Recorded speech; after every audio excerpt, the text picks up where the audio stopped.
If you follow your heart, if you think with your heart forward and open, that you'll know what to do. You'll know what's right. And if you take into consideration those people around you or within your sphere that your choices are going to impact and how it's going to impact you, then that's going to guide you well also.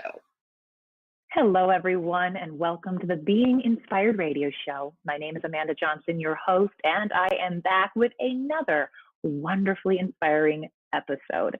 This conversation that we are about to embark on really is going to be looking at the idea of courage and the choices that we are making in our lives, and that superhero that lives within, and doing the things that are quote unquote right or best for our lives. And without even knowing what this conversation is going to be exactly, I already know, I can already feel and see this conversation being a gift, not only to me, not only to my guests, but to every single one of you listening. And that is why I do this show, trusting that everything that is said and shared and expressed during this time is for the highest good of all and is here to inspire each and every one of us. So thank you for tuning in, and thank you for being open to receive whatever it is that you are here to receive.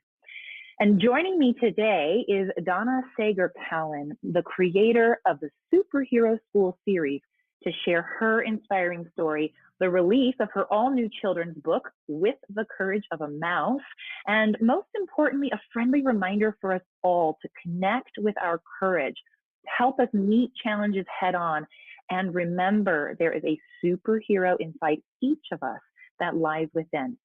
As the youngest child in a large family, Donna felt lost in the crowd. She entertained herself by making up stories and friends to play with. By age 5, Donna had taught herself to read, and that began her imaginative journey to dreamy castles of princes and fairy godmothers. Donna is a grandmother, random fact finder, and encourager. And yes, she believes she's a superhero. She resides in California with her family and 4 cats. So Donna, welcome to the show, and thank you so much for being here. Well, thank you for having me. I am very excited to be here and talk to you about all things that inspire me. Wonderful. And that is what we're here for, because I believe that what inspires each of us then gets expressed into the world and can then serve as an inspiration for others. So this is going to be fantastic. Now, again, we mentioned, and we'll make sure that you listening have ways to find Donna and get a copy of her book and all those good things in the show notes and by the end of the show. But there was something that was said in your book here, and I love it. It's a little soundbite, that choices make heroes, not powers. And I love that, because I think to me that points to this idea that, we have a choice as to what we believe to be true. Maybe about ourselves, about the world. And also we have the choice of what actions we take as a result of those beliefs, or what Don Miguel Ruiz would call agreements. And for those who are new to the show, Donna being new to the show and those listening, I like to start every one of my episodes by reading a passage or a quote from a book that has been on my path. It served as an inspiration for me on my own journey. And I will use that passage as a way to jumpstart our conversation together with Donna. And this quote that I found comes from Don Miguel Ruiz's book, The 4 Agreements. So again, these agreements are things that we have made to ourselves in our lifetime. And the passage that I think is so beautifully complementary of what Donna is sharing in her own life and through her children's books and beyond, I think this ties nicely with that. So the passage is this: the most important agreements are the ones you made with yourself. In these agreements, you say, this is what I am, this is what I believe, I can do certain things and some things I cannot do. This is reality, that is fantasy. This is possible, that is impossible. If you want to live a life of joy and fulfillment, you have to find the courage to break those agreements that are fear-based and claim your personal power. So with this quote or this passage talking about the most important agreements are the ones that we've made with ourselves about who we think we are, what's possible, what's not possible. And it takes courage to then face or break those agreements. Donna, what does this quote bring up for you or remind you of, or what would you like to say about this passage? Well, first of all, it's a very beautiful passage, and it does kind of cut to the heart of what we all fear and what limits us in our lives. And I've talked about this in several different directions. It's like, a lot of times we are waiting for permission from others to go after our dreams or go after what we think is not exactly in front of our pathway.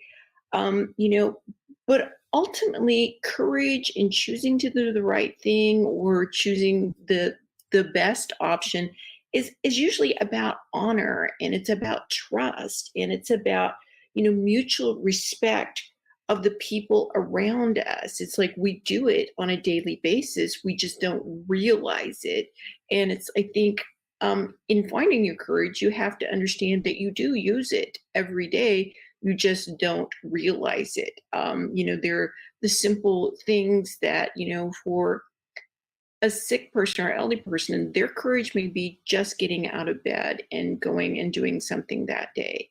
For a mother, that has children, needing her attention all the time, having the courage to take a few minutes of self-care requires a lot of courage.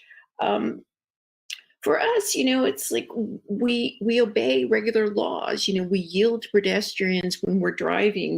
We pay attention to the sign that says 15 items or less in the express checkout. So these are all kind of in the same alignment where we are making agreements not only with ourselves but with the people around us. And I think this is where the two thoughts kind of meet together, with the courage in choosing the best path for ourselves. Absolutely. And I love that you brought that together, because there was another quote from this book that did talk about the book of laws and how we follow those. And again, it's because we want to do the right thing. Sometimes we may be needing to challenge those, and sometimes we don't. Right? It depends on if they are limiting us, if they are fear-based, or if they really are supportive. And I'm curious, for you, I want you to talk a little bit more about, you said that the courage to follow the path that may not be right in front of us, and then how that does connect to choosing the right thing. And I do put quotes around right, because for me, I think there's some subjectivity to that. Right? What's right for you may not be right for me, and vice versa. So when that comes down to making the right choice, and the courage to do that, can you tell us a little bit more about that, and what that means, and where that comes from for you? Well, for me, a lot of it does come up from when I was growing up. That there were challenges growing up in a large family, and the fact that both of my parents worked all the time, and it did kind of create a lot of fear-based, I would say, imaginary boundaries for me. It was like there was a very small space that I could work in, and everything beyond that was not for me. And so as I grew up, I felt very kind of isolated and almost suffocated, to the point to where I really need to stretch those boundaries. But there was a lot of fear for me trying to push against those boundaries, because it was, it's comfortable. This is what we know. It's like what's on the other side is completely unknown. So this is where, your courage has to come into play. You have to, again, give yourself permission, listen to what's inside of you, what's in your heart, and what you really want, and how you want to move forward.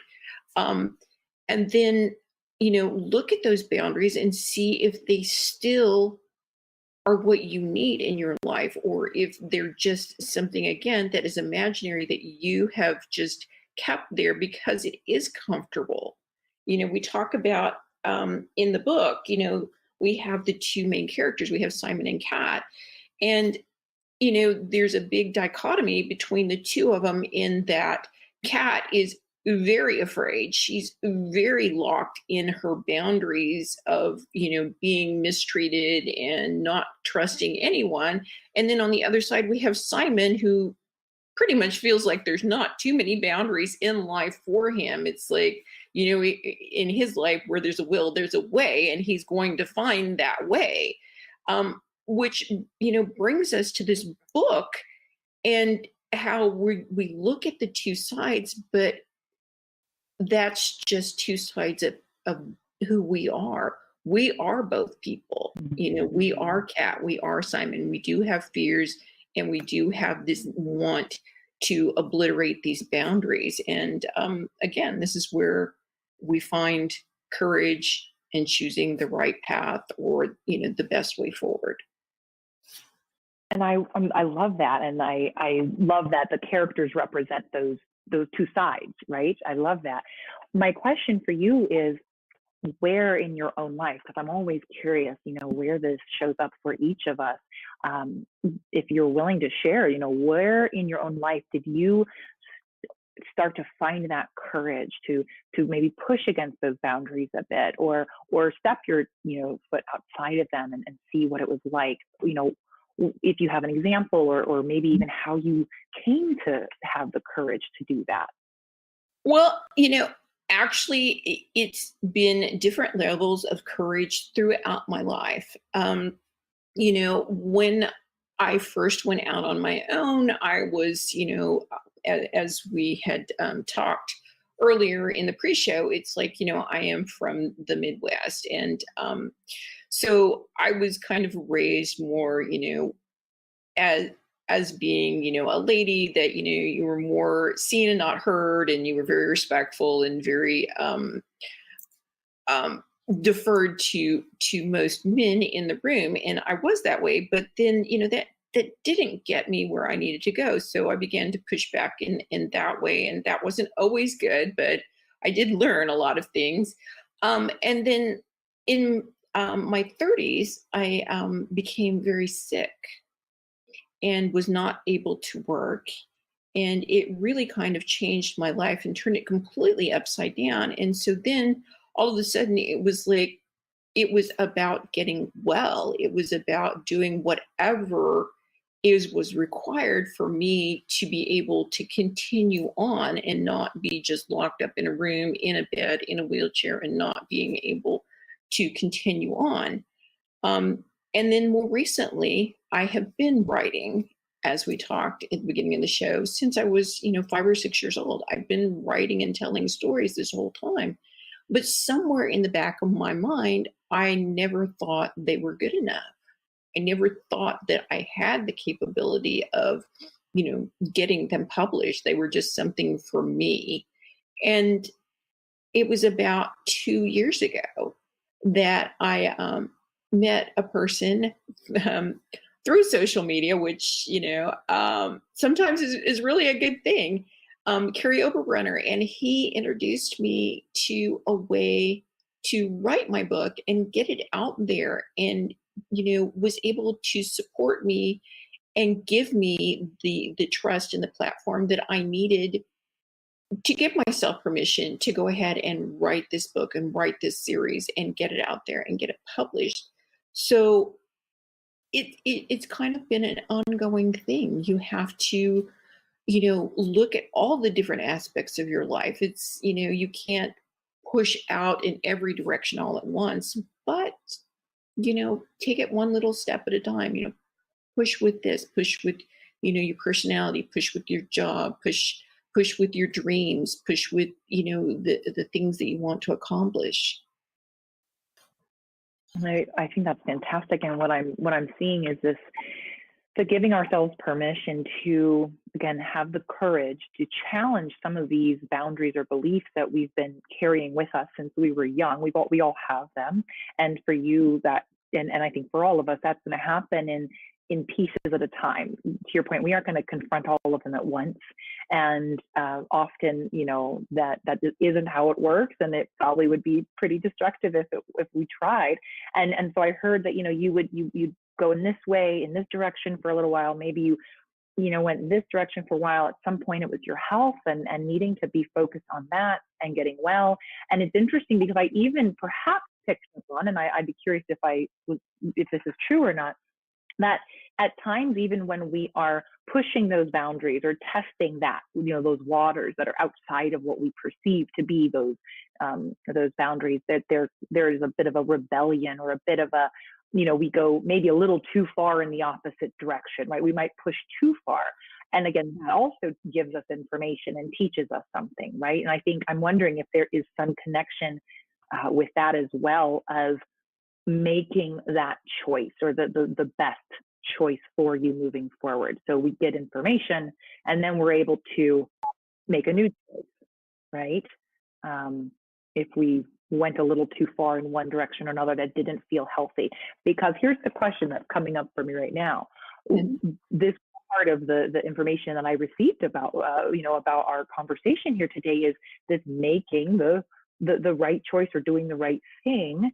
And what does that mean to you as we've been talking about it? What are these choices and making these, choosing the best way forward? What does that mean to you or mean for you? Well, kind of pedaling back just a little bit to what you were saying, it's like, yes, you're going to push a little too hard, and it's going to have some negative effect, but sometimes it has some very positive effects, because I will tell you, the one thing that I have learned is that perfection teaches you nothing. So if you do everything perfectly, you're never going to grow. You're never going to learn anything. And secondly, you can't grow without learning things. And so if you're not receiving any pushback or any resistance when you're trying to step out of your comfort zone, then maybe you're just not stepping far enough. But to get on to, what doing the right thing means to me is, like, I'm going to kind of draw you a little bit to the book. It's a tough thing for everyone, and it's not really a clear choice like we have in the book. But again, the book is a children's story, so we're trying to present these ideas a little more simply. But mostly, I find that if you follow your heart, if you think with your heart forward and open, that you'll know what to do.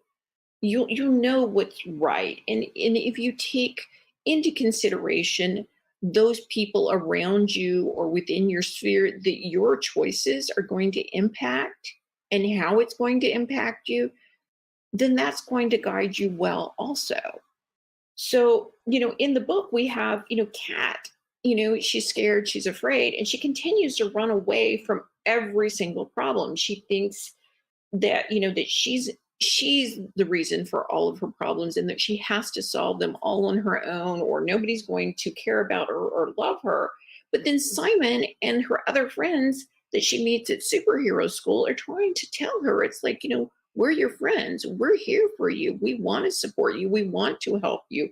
We want to help share your burdens and your problems and help you figure them out. And even though she's very determined to kind of take control of her life, she discovers through the book that asking for help really sometimes is her best way forward to find her courage, because it is something outside of her boundaries, outside of her limited experience.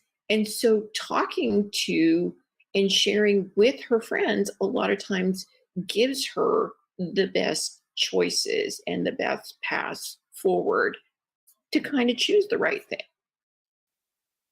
And so what's coming up, and that's such a great example, and what you said earlier, I mean, it's what I'm hearing you say is, it's the difference between choosing something based on fear or based on love. So when we live with our heart open and we are making choices from our heart, that to me indicates that's from a loving place, love for ourselves, love for others.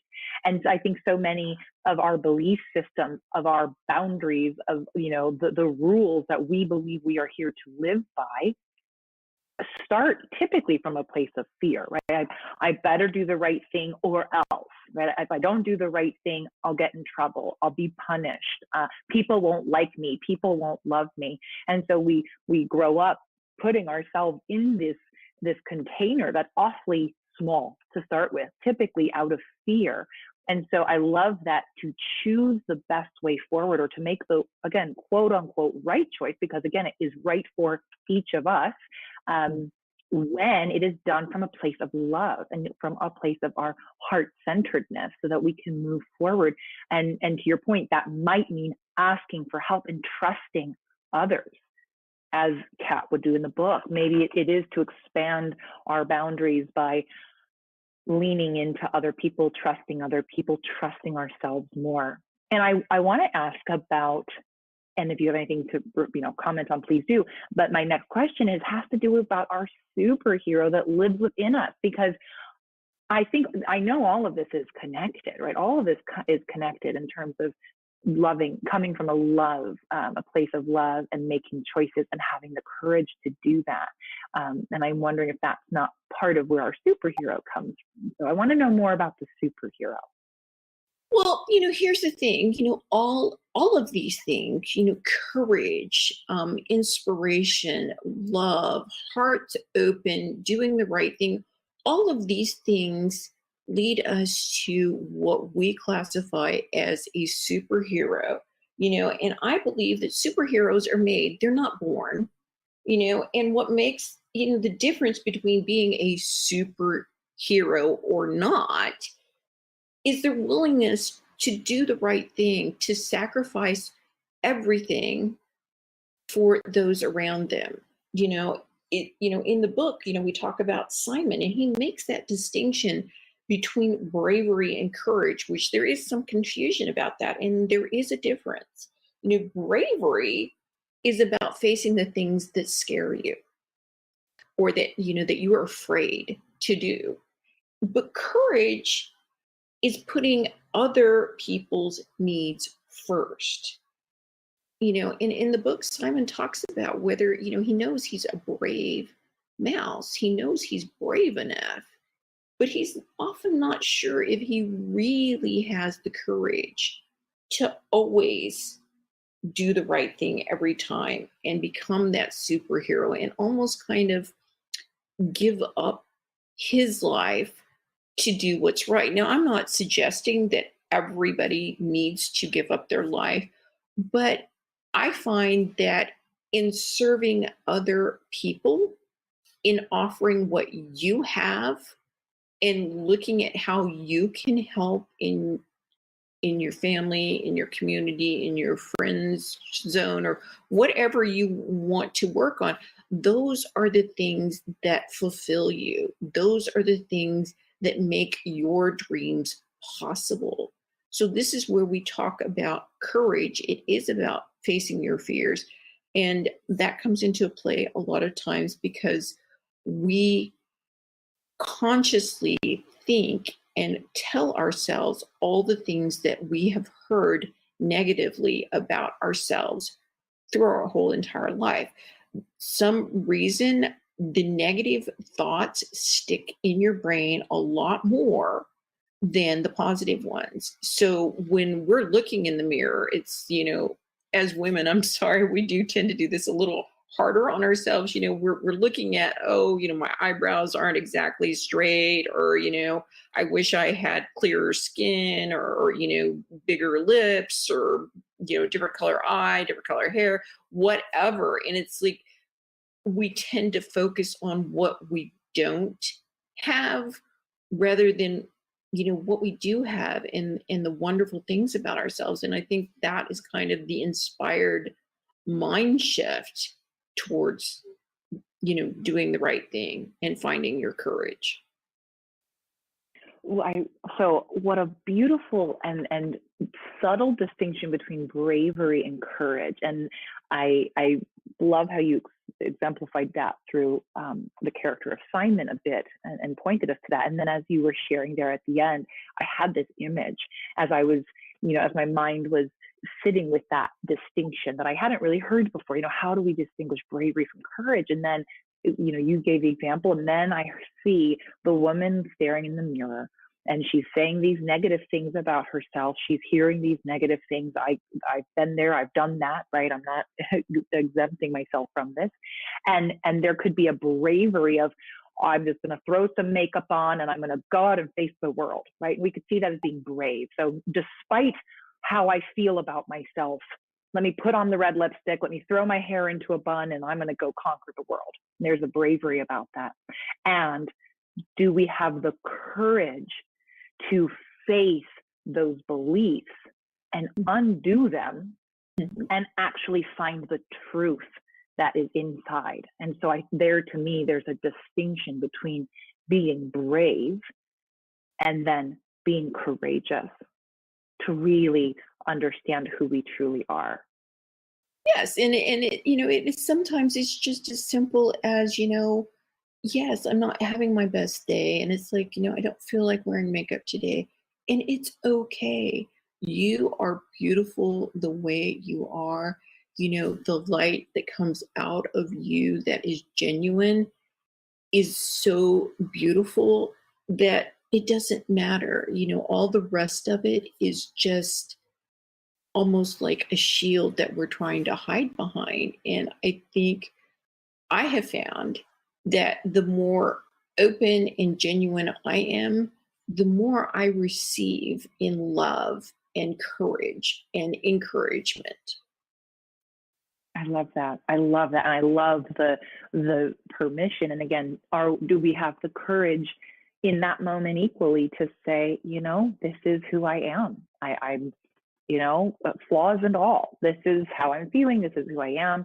And let me go out and face the world that way as well, right? That does take courage, which may not look like bravery per se, because actually, to your point, so much of what we're doing in our lives is standing behind a shield.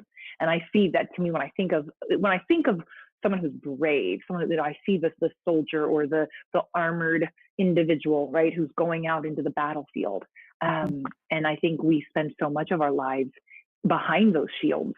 And the courage is to lay those down and to acknowledge how we feel and who we are. And again, maybe we're having a day that we don't feel great, but we don't need the shield to protect ourselves, right?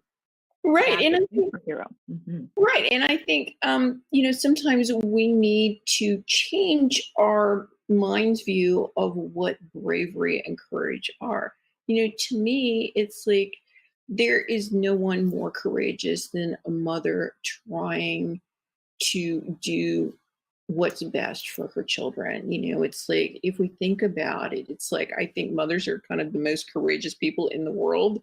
They sacrifice, pretty much everything. They sacrifice their time and their body and everything that they do to provide for their children. The long hours, the lack of sleep, the continual laundry, the having to go to the grocery store at 2 o'clock in the morning because you can find no other time to go.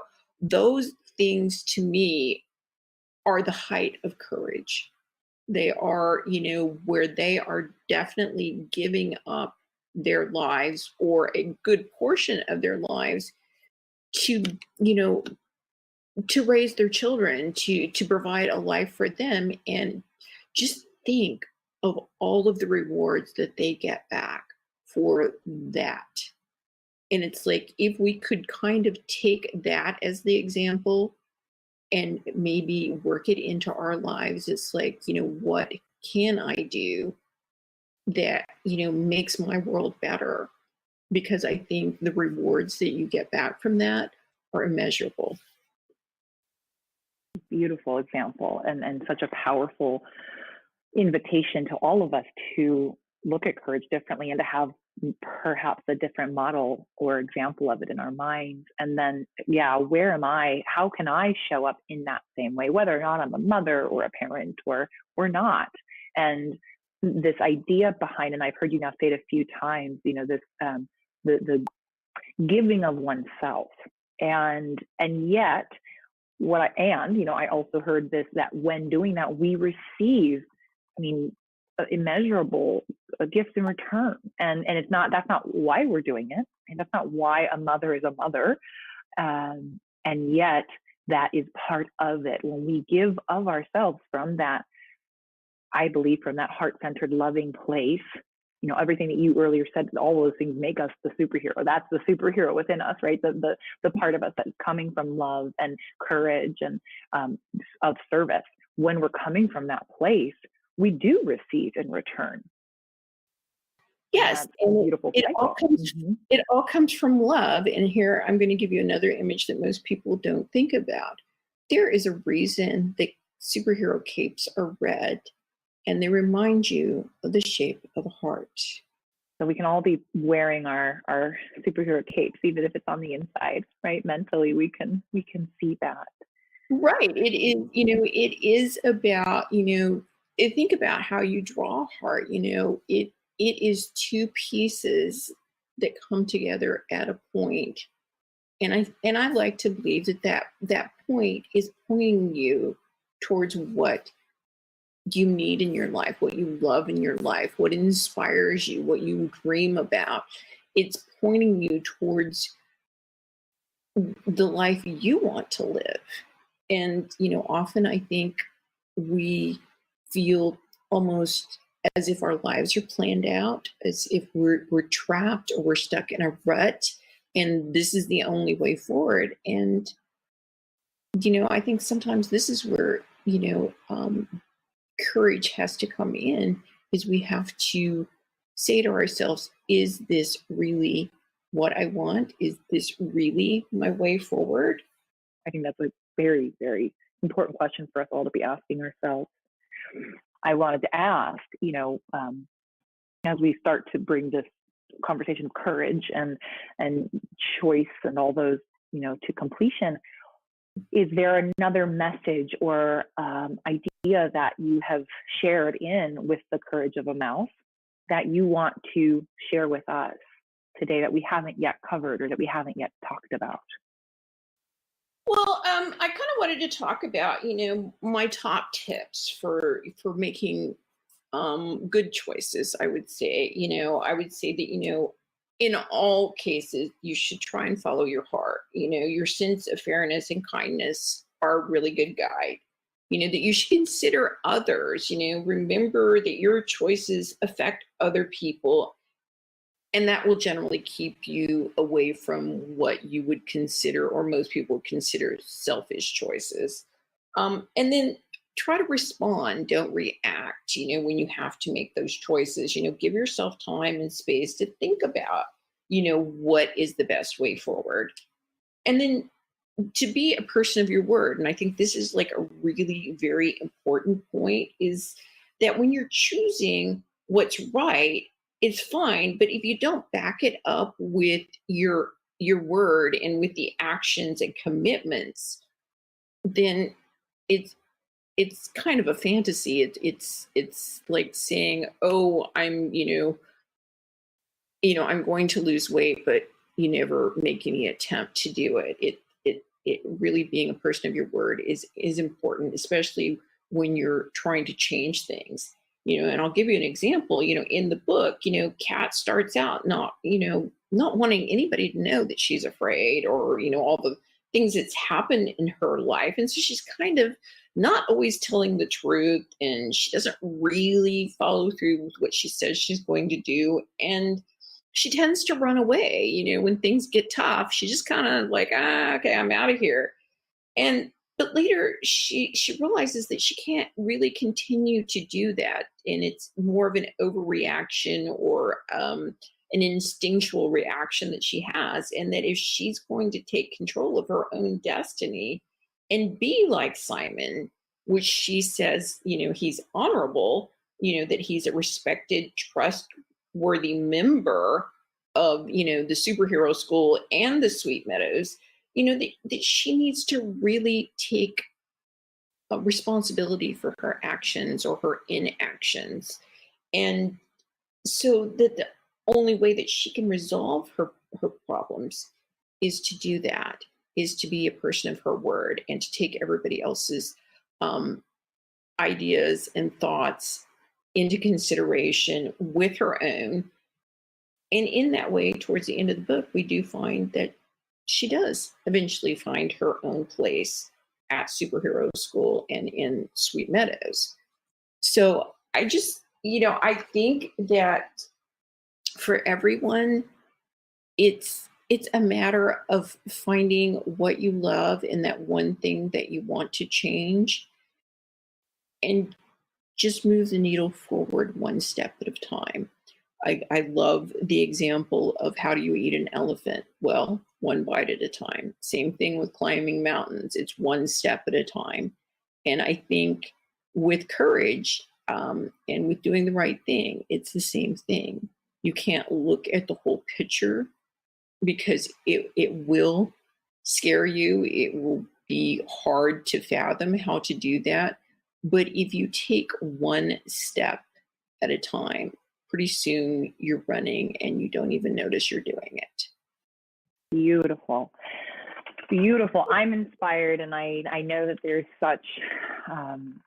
just so much insight and wisdom in what you've shared. And for anyone listening who is either a parent or a teacher, or you have, a kid in your life who could benefit from learning these lessons and having some of this insight bestowed upon them early on, please go check out Donna's book, With the Courage of a Mouse. And of course, we'll have links in the show notes where you can do that.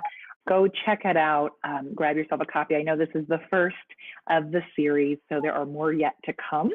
And again, I don't think we can't be sharing this sort of information too soon or too often with the people in our world. So I'm inspired that there are authors like Donna and people like Donna who are sharing words of inspiration and encouragement with children at a young age, so that we can have more and more empowered and courageous adults walking this planet in the near future. So thank you so much for sharing about that. And before we are completely done here, I do have a few more questions for you that I like to ask each of my guests at the end, so that we get to know a little bit more about what inspires you.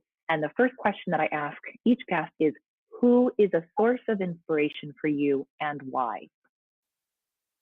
My biggest inspiration is from my mother. My mother struggled so many years. She worked with the least amount of resources and magically transformed things that I can't even figure out how she did it. She met every challenge with, a lot of courage and a lot of can-do attitude, and always looked, forward for the next challenge and the next thing that she could do to improve her life. So she certainly has inspired me. What a beautiful example. And it's not surprising now to me where your own passion and respect for mothers come from, right? So that this has obviously been modeled to you in your own life. And what a gift to you. And then, of course, to every one of us who gets to now receive that, because it's being carried through you and your expression. My second question is, what place or activity most inspires you right now? Well, right now, my biggest inspiration is, in reading books. I do read voraciously. Right now, I am trying to kind of load up on some books that I put aside to kind of see what's in the genre, but also outside the genre, and what is available right now, while I am gearing up to complete the second book of the series, with the Curiosity of a Cat, which will be book 2 in the series. So reading, I love to read. Well, I love that so much. And of course, that sets me up beautifully for my third question, because my third question is what book has been most inspiring to you, or one of, the inspiring books that you have read in your life? Which one stands out to you? This is a tough question, but I'm going to go back to my normal first choice. When I was in fifth grade, I found a book in the library, and it was one of the few books in the library that I had not read. As I said, I read a lot. And it was called The Man in the Box. And it was written by a man who returned from the Vietnam War and had been a prisoner of war. And it was his retelling of what happened to him while he was a prisoner. And I can't tell you why exactly. It wasn't especially written well. It wasn't especially a great story, but it was something about the heart and the truth and the honesty of the story that just struck a chord with me. And I try to read that book every year. Wow. First of all, the fact that you went back that, far in your history, I don't know yet if I've had anyone respond with something that has been around, with them. They've kind of carried with them for so many years, going all the way back to grade school or whatnot, and adolescence. And I think that's powerful. Again, not surprising that you are drawn to writing young adult or children's books, given that that probably was such an important, inspirational time for you as well. So thank you for that. And I may have just not caught it, but in case it was not caught by our listeners as well, what was the name of the book again? The Man in the Box. Perfect. Thank you. I just wanted to make sure we all heard that. So, because I'm even thinking, wow, and the way you described why it was inspiring to you is inspiring to me. So that was really awesome. So thank you. So that concludes our conversation around courage and making the right choice for ourselves, and what that means, and how we can, be courageous and push against some of those beliefs or challenge some of those beliefs, and doing the thing that comes from a place of love, that comes from a place of service, that looks to put others first, and also knowing that when doing that, we receive something in return. And then, of course, knowing these other parts of your own life that have inspired you, that can serve as inspiration for us. And I always enjoy these conversations and trust that those of you listening, you received what you needed to receive. You heard something in this. Again, if you're inspired, please go and grab a copy of this book, either for your own kid or for someone else's that you know. Go find Donna online. I will make sure to put her website and her social media handles there where you can connect with her. But you can go to her website, which is her full name, her full name, DonnaSagerCowan.com. And Donna, thank you so much for being here and sharing yourself, or a piece of yourself, with us today. Well, thank you for having me. I've had a wonderful time, and I hope that I was able to maybe inspire a few of your listeners. I trust that you did. I know that you did. So thank you again. And for those listening, please remember, if you haven't already, feel free to subscribe to this show so that you are alerted of every new episode that I have. Continuing to have phenomenal guests, and rate, review, share it. Help us reach more and more people, and help other people find this show so that we can be a ripple of inspiration in the world. And until next time, many blessings.